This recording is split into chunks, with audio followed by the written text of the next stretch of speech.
Right. Hello, everyone. Welcome. Folks are jumping in. Thanks so much for joining us this evening. Oh, I see some Michigan friends. Hello, Michigan friends. Welcome. I am so glad that you are all here. And of course, our Virginia friends. Yes. And St. Louis. Hey, St. Louis. Well, welcome everyone. I'm so excited that you're here this evening. Please do continue to introduce yourselves in the chat. My name is Jessica Ellison. I'm the Executive Director of the National Council for History Education, which is offering this webinar in partnership with the Virginia Council on Geographic Education, because we know that if you're going to teach history, you have to teach geography and vice versa. We have to have those two intersecting. NCHE is a national nonprofit organization whose mission is to support history educators and history education. And so we are here this evening to talk about the Loyalists, who weren't just evil guys in red coats. So we're going to learn all about that tonight from our presenter, Katie Schinnebeck from the Colonial Williamsburg Foundation. Just a couple of housekeeping things. Please do continue to talk to one another in the chat. I will be monitoring the chat this evening. Katie is going to ask you some questions that you can also answer in the chat. But if you have questions for Katie that we will answer at the very end, please do use the Q&A function so that the questions for Katie don't get lost in the blur of the chat. So with that, I'll just say one more welcome. I'm so glad you're all here. I know your time is precious. I'm glad that you're spending it with us. And Katie, I'm going to turn it right over to you.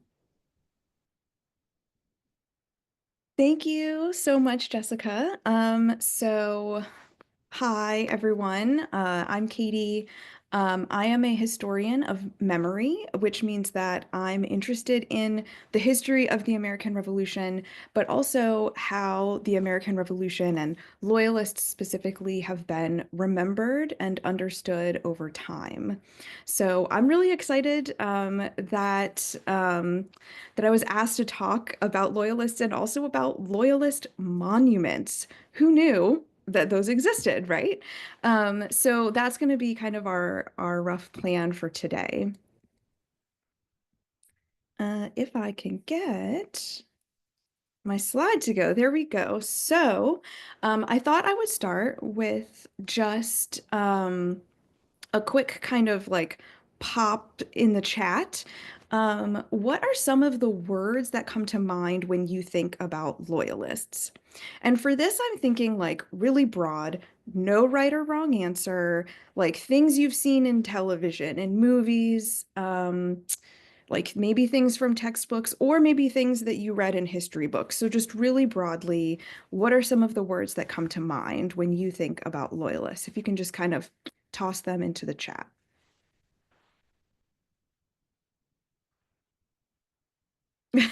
Lobster backs. Yeah, thanks, Jessica. The enemy. Um, yeah, so these are some of the things that come up. Um, oh yeah, people who were in upstate New York. So some geography from Chris there. When I think about loyalists, I think favors the king, Benedict Arnold. He's gonna come up. British. Another thing that sometimes comes up is wealthy. You might have heard that. Royalists. Um, loyal to the crown. Absolutely. So these are some of the ways that we kind of talk about loyalists. Snobbish. So what actually is a loyalist? I have this really kind of broad definition for what loyalists are, and you'll kind of see why. Um, I define loyalists as people who supported the British side as opposed to supporting the American revolutionaries or the patriots during the American Revolution. So I have this kind of broad definition. And I think in order to really understand loyalists, we have to start in the year 1763. So in 1763 is when the Treaty of Paris was signed. It officially ended the French and Indian War in Great Britain's favor. And when that treaty was signed, North American colonists celebrated the victory. They held celebrations, they had sermons, they wrote poems. Because in 1763, in America, being part of the British Empire came with some really good perks. One of them is that they were entitled to the liberty of British subjects, who they believed were the freest people in the world. Of course, we know that there's a paradox there because American colonists considered themselves part of the freest, one of the freest people in the world, and at the same time, they enslaved their fellow humans. But in part of their ideology was that British subjects had the most rights, they believed, of anyone in the world. And so they were part of that. They were also entitled to Britain's military for defense, which was really important, partly because they had just gotten a lot of new land. So this is a map, and the green swath in the middle there shows you the land claimed by Great Britain post the French and Indian War. So this now is going to require military defense because Indigenous people lived in that territory. And so if colonists wanted to settle there, they needed some kind of military presence in order to facilitate that, we'll say, because obviously Indigenous people living there were not going to just kind of allow colonists to come in. And eventually, Great Britain or Parliament would pass the Proclamation of 1763, essentially saying, we actually don't want to pay for a war with Indigenous people over there, so we're not going to let you go into that land. Another thing that came with being part of the British Empire was the economic opportunity that came with trading within a really rich and wealthy empire. So my point here to say is to say, in 1763, all of the colonists were loyalists, meaning that they were proud to be part of the British Empire. They were part of a political community that gave them the most freedom and liberty of anywhere on Earth.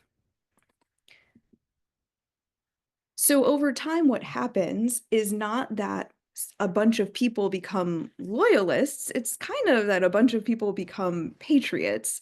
And that happens because over time, British policies served to sever the tie that many American colonists had to their British identity.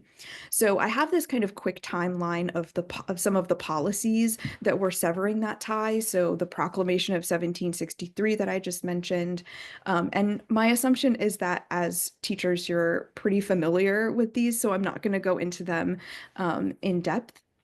But what is happening is really starting in around 1763 and then escalating over time. These policies are helping a patriot kind of ideology develop.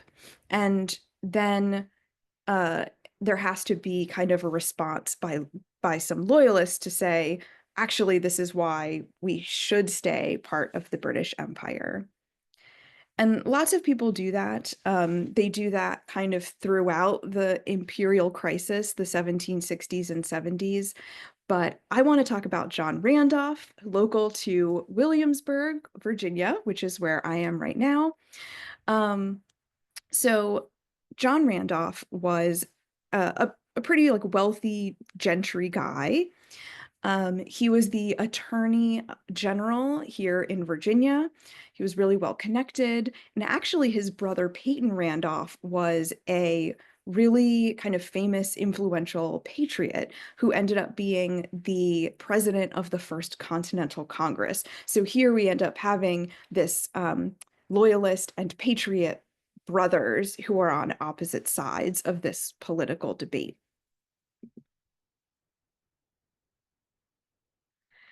And so John Randolph wrote this pamphlet in 1774 where It's called Considerations on the Present State of Virginia. And in this pamphlet, he kind of like reviews the imperial crisis up to this point. He defends Parliament's actions and kind of says like they have the authority to do all the things that they're doing. And he also criticizes revolutionaries' actions.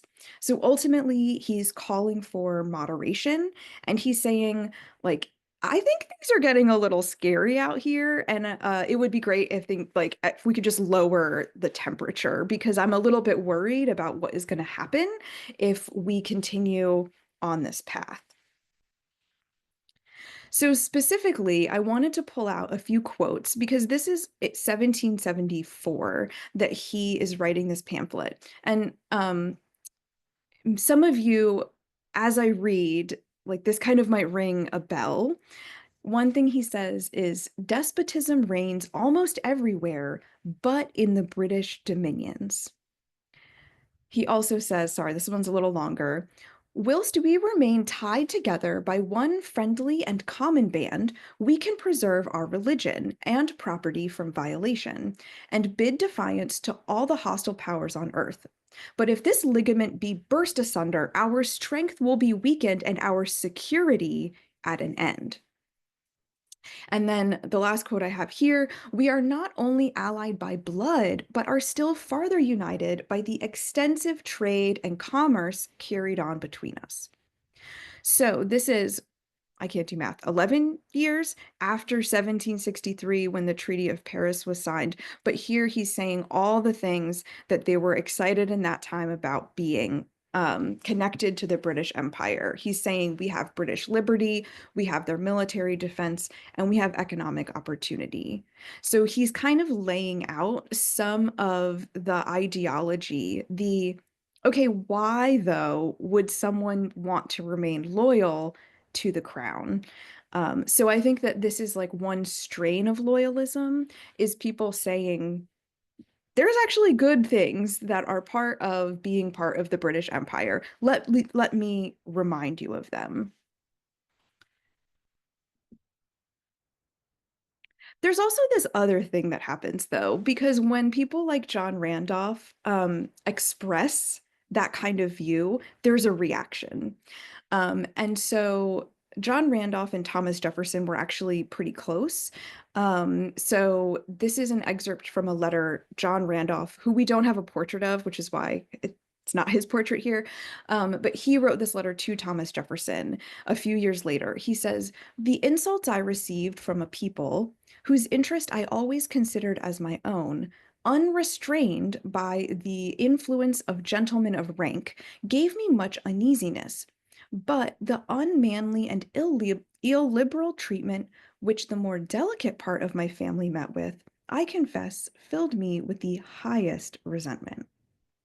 So, what he's saying here is after I wrote that pamphlet, people were really mean to me, like really, really terrible to me. And then he says, what's more, they were really terrible to my wife and my daughters. That's the delicate part of his family. So he's saying, like, this, I was part of a community of people. And because of, writing this pamphlet and being kind of open about these loyalist views, I really suffered for it. And John Randolph actually did end up leaving and going to England. He did not stay here in even the colonies because of his loyalist views. Something that I'm really interested in is another strain of loyalism. So I think that the sort of ideology is helpful. It's helpful for us to understand like why would someone kind of defend staying tied to the crown? But there are a lot of people who aren't motivated by ideology. There are a lot of people who are motivated by kind of their individual circumstances, just what's going on around them. And the non-importation movement really kind of thrusts some people into this loyalist stance. So kind of to define non-importation, it was a boycott of British goods. So it essentially was merchants won't bring goods from Great Britain because the taxes being passed are on British goods. So if you don't buy the goods from Britain, then you don't pay the taxes on them. So they thought we're going to not import British goods. So we're going to pressure all the people buying things from Great Britain to stop. And then we'll also tell people, just as consumers, don't buy anything from that's been imported from Great Britain. So ultimately, the goal is to kind of protest by finding a way to not pay the taxes and then also to hurt the wallets of people in Britain, put economic pressure on Britain to help get those taxes repealed. So what happens though is, of course, you need like everyone to be on board with a big boycott like this for it to be effective. And that means that patriots and revolutionaries have to do the work of figuring out how am I going to get everybody to agree to this. So another Williamsburg source, but in Williamsburg and actually in a lot of other places too, it manifests in kind of coercion. So this is a print. It's really incredible that we have this print from the time period, like showing us what's happening here in town. It can't be taken literally. This is a print that was printed in London. So there's a bit of a bias here against patriots, but we compare it with letters describing what happened in this event to try to understand kind of the circumstances and what's going on here. So, what's going on is that in November of 1774, um, there was this big meeting of merchants here in Williamsburg, and patriots wanted all of the merchants to agree to non-importation. They wanted them to sign on to not import goods from Great Britain. And some of them were like, I don't want to do that. Um, some of them, generally, some people asked to sign on to these types of agreements were like, that's how I make my money, right? Like, I have a family. I can't just kind of stop running my business. I won't make money. I have to live. What do you want me to do? And so they're living these really real circumstances. They're being asked to give something up, and they are being forced to make a choice. And it's a political choice tied to kind of their everyday lives. Sign an agreement and don't import these goods, and you're a patriot. Don't sign the agreement, and you're a loyalist. So what happens is by 1774, people are being forced into making a decision. And so people are labeled loyalists because they don't want to sign on to an agreement. And this is where the print comes in, because what happens in Williamsburg is that on this day, on November 9th, 1774, the people kind of gather in like a mob. They really do have a like liberty pole with tar and with feathers on it. It's a very explicit threat. If you don't sign the agreements, you're going to get tarred and feathered. No one was tarred and feathered that day, but it was a very kind of present threat. And then we know that people were sort of bullied in some way into agreeing to non-importation. And so in the print, you can see three men who are kind of being dragged. In this print, you see weapons, like you see these people with clubs, you see a man with a knife, and then you also see a man kind of off to the side here who has like scissors, which are being held in a very weapon-like manner. Um, so this is why this matters to people.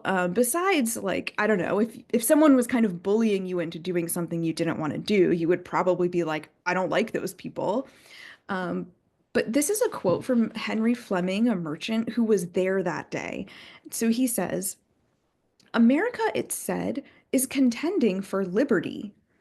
At the same time, They deny the British merchants resident here the liberty of pursuing their interest in a legal manner, of speaking their opinions, and almost of thinking contrary to, or I always get this one wrong, and almost of thinking contrary to their opinions. So he's saying these are the people who say they want liberty, but they're forcing a bunch of people into doing things that they don't want to do. And then what's kind of implicit here is wait, if we break from Great Britain, these are the people who want to be in charge? What kind of government are they going to be creating? What kind of fairness is going to be in that government? Is it all just going to be what, coercion? Just what they say goes? So I think we have to remember that people making decisions during the American Revolution didn't have the benefit of hindsight.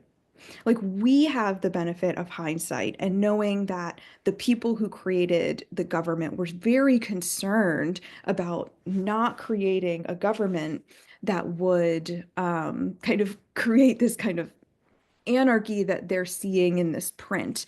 But the people making decisions on, this day, November 9th, 1774, they just didn't know that. And actually, something really similar happened to a guy with the best name ever, Theophilus Lilly, in 1770. So 4 years earlier, similar situation, but up in Boston. He's called an enemy of his country because he won't sign a non-importation agreement. And he writes, I think probably the single best like source by a loyalist in the whole American Revolution. And he says, if one set of private subjects may at any time take upon themselves to punish another set of private subjects just when they please, it's such a government as I have never heard of before. And I own I had rather be a slave under one master than a slave to 100 or more, whom I don't know where to find, nor what they will expect of me.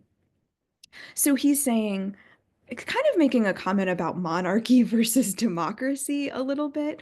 He's saying, like, at least there's one king. There's one of him. I can figure out what he wants. I don't know about this democracy thing. Like, there's all of these people. I don't know who wants what from me. I don't know who has the power. They're not, these people aren't an official kind of government entity. So you can really feel a sense of like, of concern and chaos coming from people like Theophilus Lilly. And it's from this experience that they're living. The decisions that they're forced to make really kind of push them into loyalism because they're kind of being pushed away from a group of people, like kind of specific patriots who were doing specific actions. And just to kind of zoom out a little bit, I've talked about um, a couple of a couple of dudes, a couple of guys who were loyalists.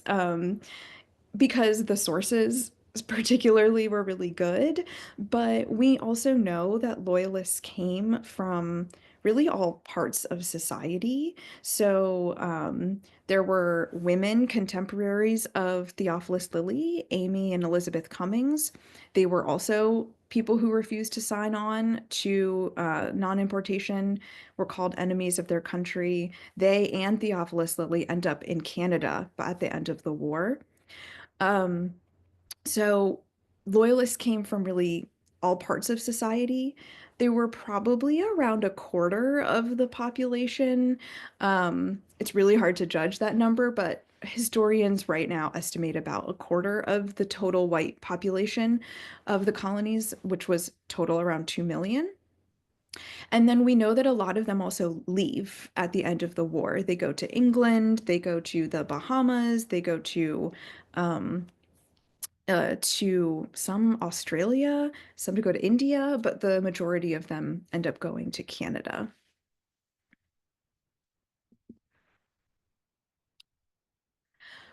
But that's not like the whole story when we talk about loyalists, because there were also Black loyalists.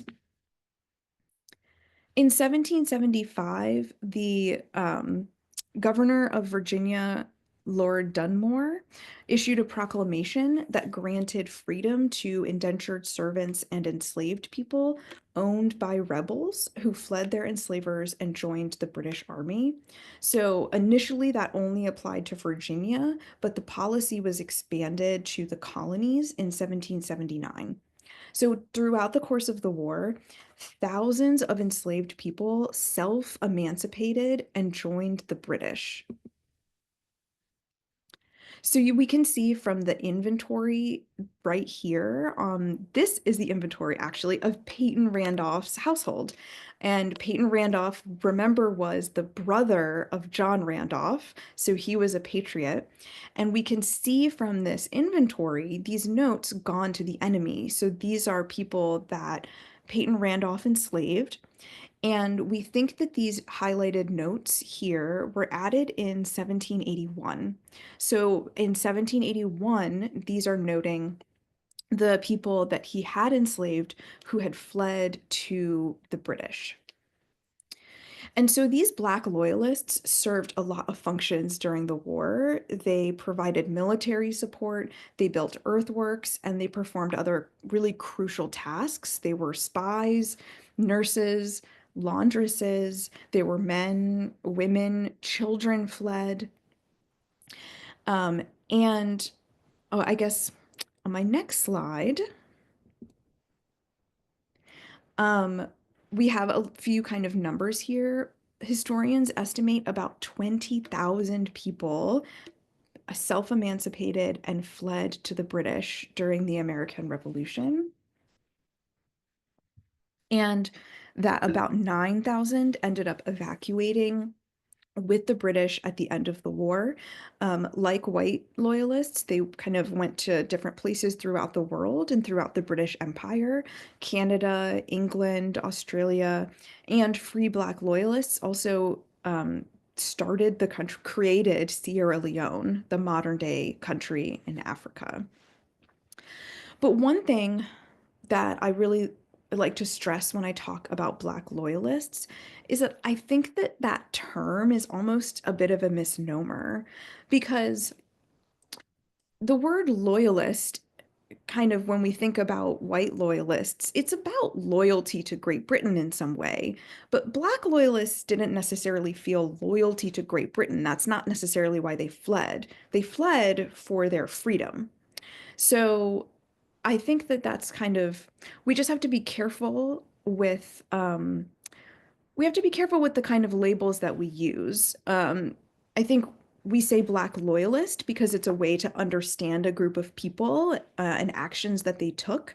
But also, I think that it's just worth reflecting sometimes on, well, what do we mean when we say loyalist in this context? And like, what was really the motivation for this group of people? Because it really wasn't necessarily that they were loyal British subjects.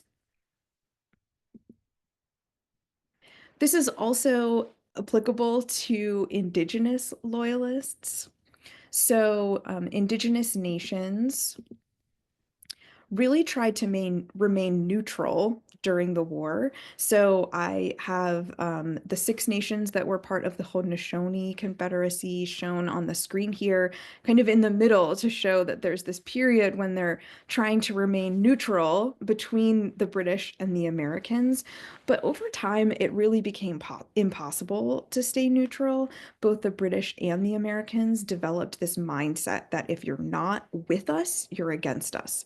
So it kind of forced Indigenous nations um, across the 13 colonies to forge an alliance with one side or the other in order to have some kind of protection from the other side.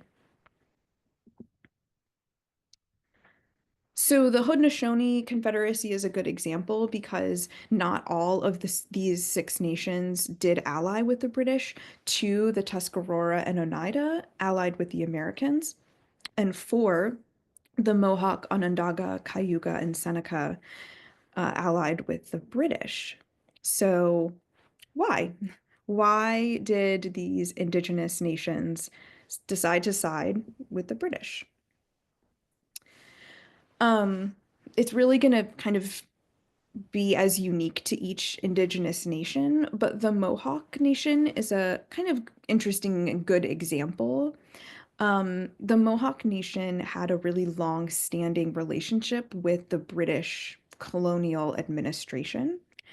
And the British administration had showed a willingness to try to stem the tide of American kind of colonization and settling on Indigenous lands through things like the Proclamation of 1763. So, specifically with the Mohawk Nation, William Johnson had been the superintendent of Indian Affairs for the British. And William Johnson also had a long-standing romantic relationship with a Mohawk woman named Molly Brant. So they lived together. They were basically in a common law marriage. They had 8 children together. Molly Brant's brother Joseph, who is in the portrait on the screen here, was a military leader in the Mohawk tribe or nation. And Molly was this really significant cultural and political intermediary between the British and the Mohawk Nation. And this is something that is happening before the war, but also during the war too. She's this a really kind of important part of the alliance between the Mohawk and the British. And so I have a kind of image of a letter that Molly wrote in 1781. It is transcribed on the next slide.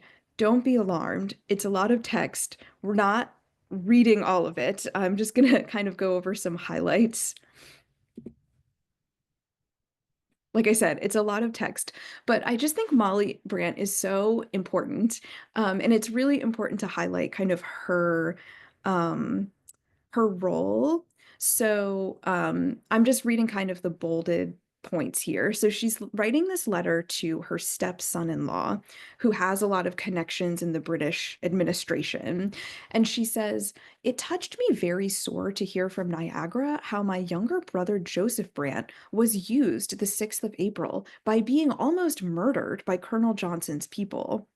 Um, I don't think that historians are super sure what she's like the event she's talking about here, but clearly she's heard something bad has happened.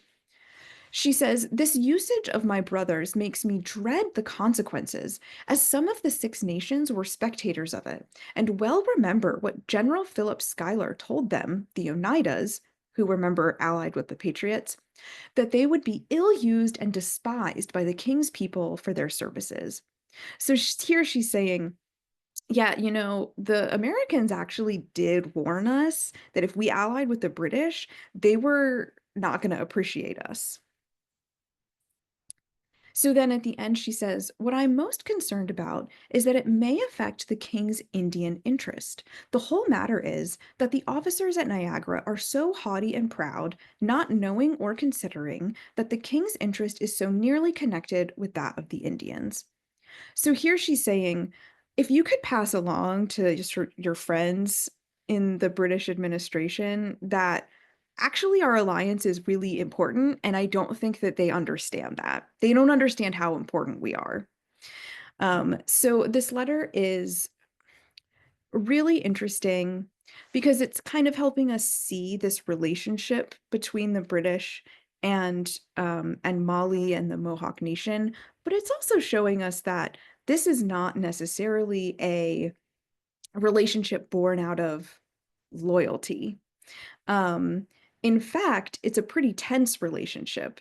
It's born out of maybe at one point, it's born out of a relationship kind of partly built around difficult decisions Indigenous nations needed to make about their own survival.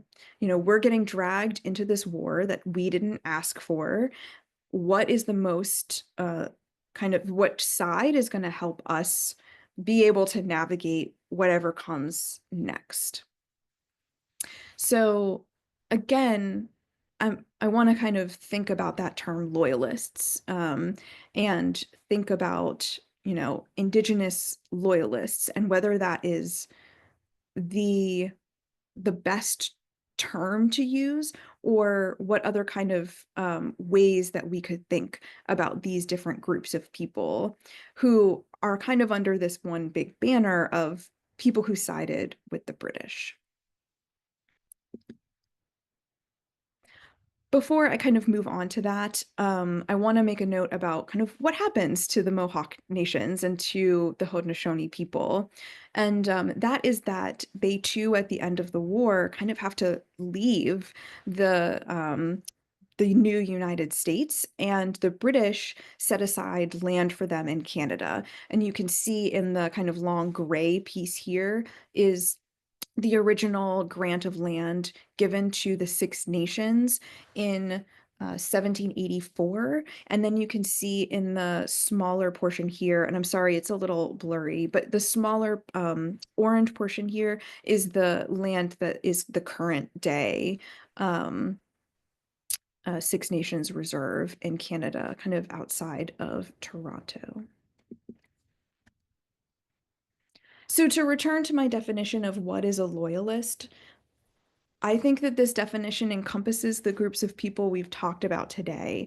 But once again, kind of I'll just pose rhetorically a bit, like what does the reasoning of why a group allied with the British matter? And is loyalist the best term to describe all of the people who fit under this umbrella?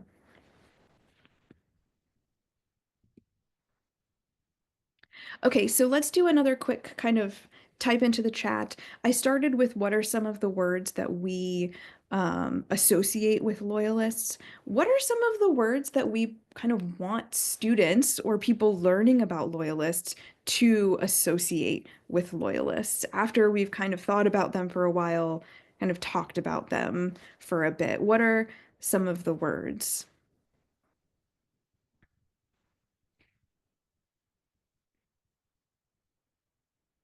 I'm seeing British allies. Darren mentions it's a really loaded term. It really is a loaded term. Um, Patriot is also a really loaded term. Are there any other things kind of coming to mind?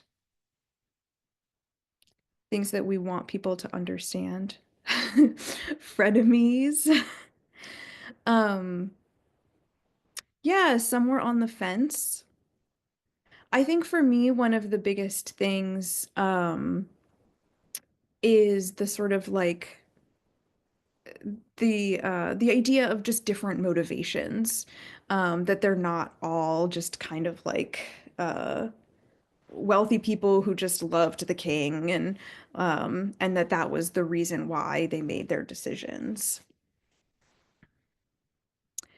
All right, so I'm going to move on and talk about Loyalist monuments for a few minutes. I am going to preface this by saying that I realized in trying to prepare for this presentation that these monuments that I am talking about are really, really complicated. And so I am going to sort of like just barely delve into these things that really like I could talk about for hours. So that's just a kind of quick preface for we're just kind of scratching the surface here. Um, just to define loyalists, or not loyalists, to define monuments. Um, and a reason why we're talking about this kind of in the context of geography is that monuments ascribe meaning to a place by commemorating a person, event, or thing. So historians, when we're studying monuments, ask questions like, what meaning did the creator of a monument intend to ascribe when they made it? And how has that been reinterpreted over time? So the central question is, why would people create monuments to loyalists? And actually, I should give you a little example first by going back, because this first monument that I showed you here is a monument to Joseph Brant, who is an Indigenous loyalist that I just talked about. And this second picture here is that same monument, but in a photograph taken by an Indigenous artist with her sisters, Mohawk women, in front of it in the 1990s. So this is a really good example of here's a monument meant to inscribe a meaning when it was created. At the time, it was actually partly about sort of commemorating what people believed was a dying race.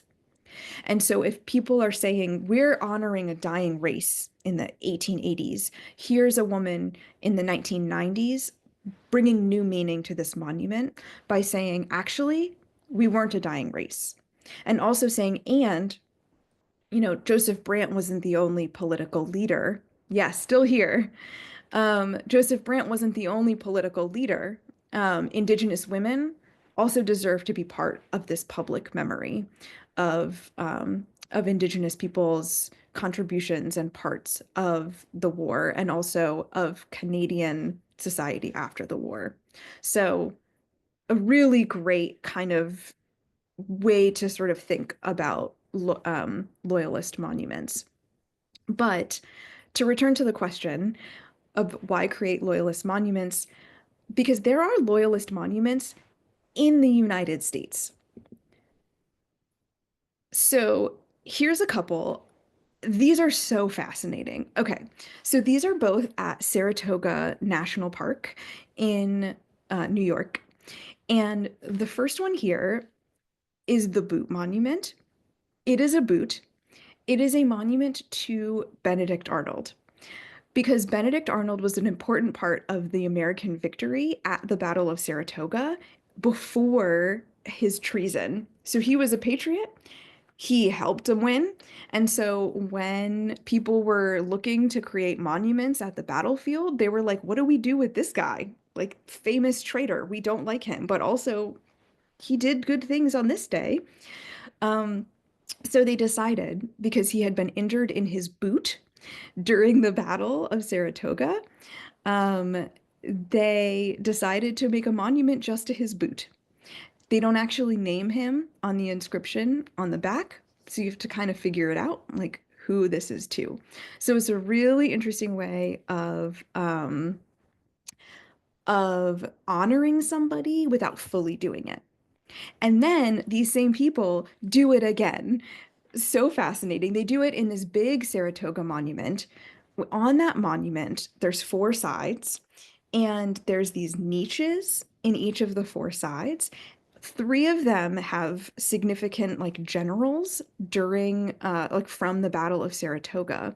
The fourth one, which I've shown you here, so I've shown you kind of in the kind of more central piece here, is empty because that's the one for Benedict Arnold.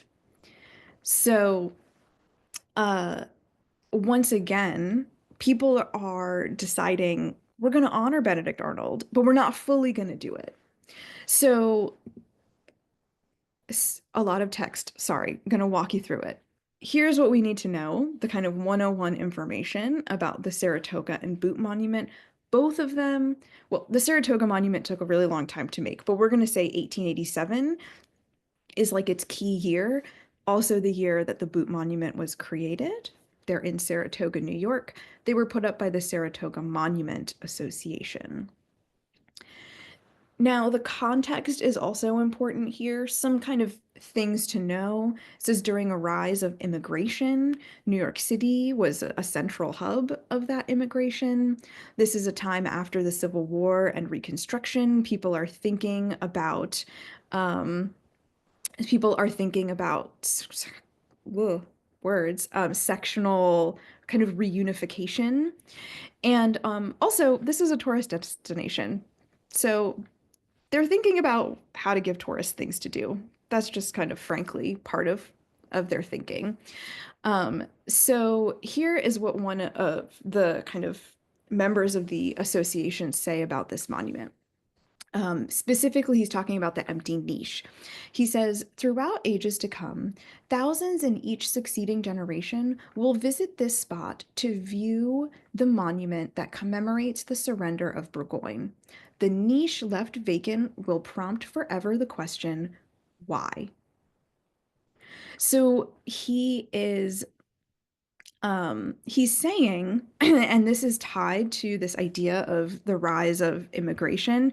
There are a lot of new immigrants to the United States. They needed to be educated on American values. That was really a concern at the time. And so, what's one way to educate people on American values? Show them uh, that this is an example of someone who is a traitor. And what happens to traitors is that they don't really get to be commemorated. But maybe they do. I actually think that these men were a little confused because they also give speeches where they're like, how long is too long? Should we be a little nicer to Benedict Arnold? So, like I said, there's a lot going on here.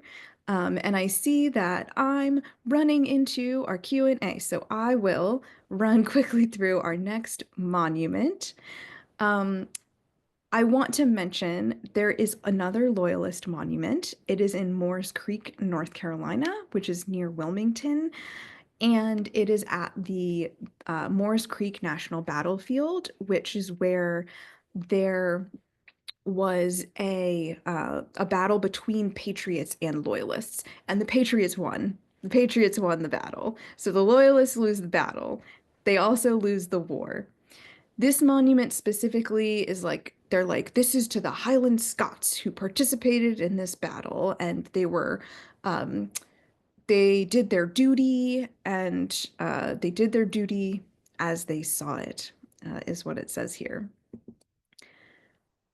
So, to run over an extremely complex topic in a very short amount of time, which is what, you always do when you put something at the end of a presentation. Um, Part of the context here is that this is post-Civil War and Reconstruction in the South. It is the peak of the era of Confederate monument building. Um, and there is also Italian immigration happening to North Carolina, which is part of like this complex layer of things going on. A really interesting quote from the dedication ceremony. We have at last yielded to those generous impulses of magnanimity which are so noble in the victor, and built here a slab to those brave enemies of ours, the Scotch Highlanders. And if you compare this language to the language that Southerners are also using about Confederate monumentation, here's an example. Is not the vanquished as worthy as the victor? We see that the people who are putting up this monument, one of the things on their mind is how do you commemorate the losers of a war? And maybe a little bit is them kind of trying to show by example to people kind of in the North. This is how you do it. So, to kind of try to sum that up, during a period of sectional reconciliation, Northerners and Southerners were both looking to the American Revolution to work through how to honor a war's losers and what the concept of loyalty could teach Americans. So, um, I am going to end it there.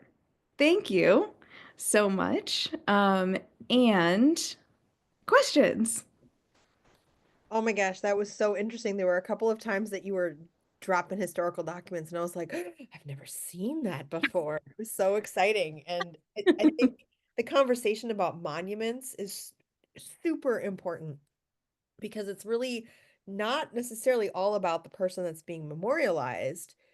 It's about the people doing the memorializing and the time in which they were being memorialized. And so I think one of the important things that I pulled from your conversation is that there are monuments everywhere about everything. And so, how can we help our students take a closer look at the monuments that they might just walk by every single day and never think about? Um, I mean, the Absolutely. boot's hilarious, Yeah. though. I love that one. And I think too, to kind of go to the geography part of it, um, monuments are so local. They're so local to a place oftentimes too. And so when I studied these monuments in particular, I start with the place. I start with like what's happening right there, right now. Who are these people? What are they thinking about? And then I kind of zoom out from there further and further to try to figure out like what's at play here, what is mattering to these people too. Absolutely. We do have a question in the chat from Barry. And this goes back to something you were talking about earlier in the presentation. How many enslaved Africans did gain their freedom after service to the British? And did any find themselves turned away or abandoned by the British after the war? So I think that that 9,000 is the best estimate we have of people who gained their freedom. So that's to say, because of the records that we have, we know that about 9,000 people leave with the British and gain their freedom through leaving with the British. There are some people who they do self-emancipate during the war. Maybe they join the British, maybe they don't stay with them, maybe they join a maroon community. Um, but we also know that not all people who join the British were remained safely with them. So some people were turned away, especially at the Siege of Yorktown.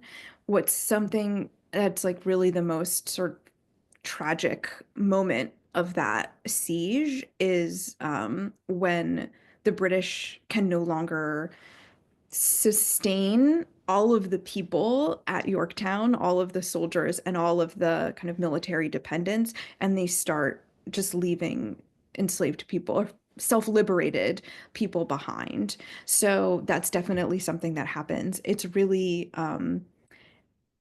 horrific, and I think that just the choices that enslaved people had to make during the war were really excruciating because imagine you have this opportunity for freedom, but you don't know like when you don't know in the choice to leave what's going to happen from there. And another thing that happens is that disease happens. A lot of the people that go and join the British end up, especially here, the original people who joined Dunmore, I think more than half of them die in a smallpox epidemic. There's just all kinds of layers of complexity. Yeah. No, that's wonderful. Thank you for sharing all of that. Chris has a question about, he says, do you know how the land in Canada reserved for the Iroquois was reduced to what it is today? Were there certain events or rationale? I don't know the specifics of that story. There was that grant of land in 1784, and it's a story of people like Molly and Joseph Brant trying to force the British administration to make good on the Haldimand tract, so on this kind of promise of granting land. And it's a story of the British administration not necessarily making good on it. But I could not tell you the specifics of it, and I don't want to pretend that I know it, that I know it all. That's fair enough. And that's, I mean, the sovereignty of native nations is incredibly complex as well. Hmm. Um, Something that I thought of as you were talking, and as we're talking about the complexity, in a lot of places around the country, the revolution and the colonial period is taught in fifth grade.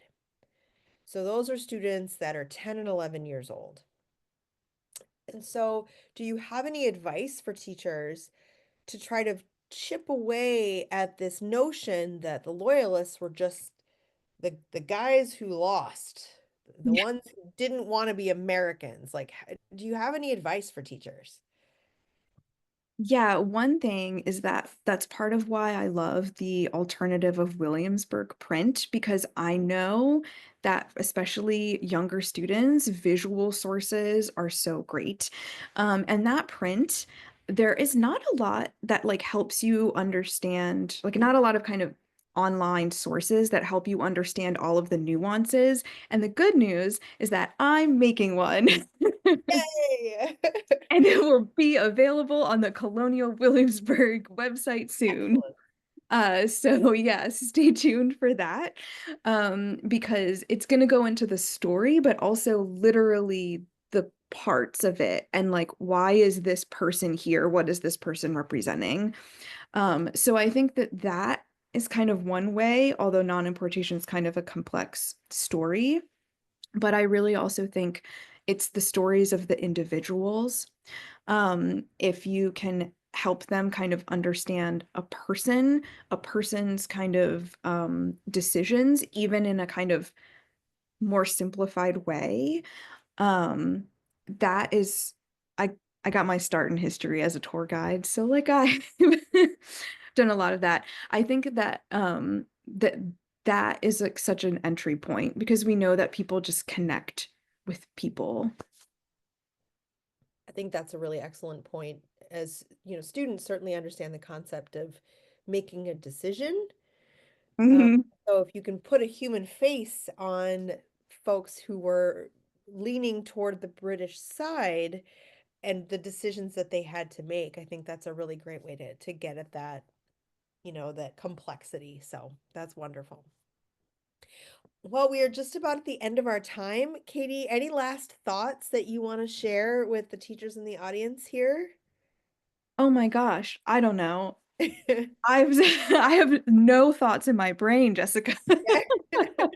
No, but I just generally I just want to thank everybody for being here for the conversation. I've been kind of following along a little bit in the chat on the side and just really appreciate the conversation, all the thoughts. I saw some really interesting things in there about kind of monarchists as an idea and as a label. So I just appreciate just everyone engaging and sticking around. So that's my thought is I just I appreciate love that you. thought. I appreciate everything all of you do. You are out there just really doing the hard work. So yeah, kudos to to all of you.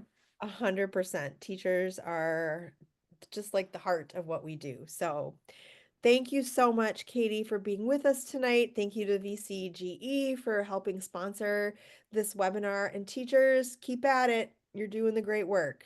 So thanks, everybody. Have a great rest of your night. And Katie, so pleased to have you here. Thank you all. Good night.